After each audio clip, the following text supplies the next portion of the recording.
Avui dimecres, dia 9 de maig, trobem petits problemes. Ben dit. Multiplicacions contextualitzades. Aquest és el petit problema que han proposat. Han de calcular els bitllets d'avió que els va costar a cada persona. Cada persona no, en total. Cada persona va pagar 74 euros. Quin només va ser el total?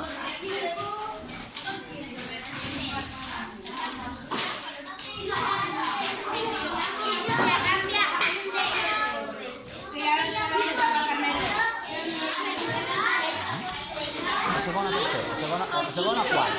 La segona quart. Sap per què? Per vosaltres? Perfecte, molt bé, d'acord.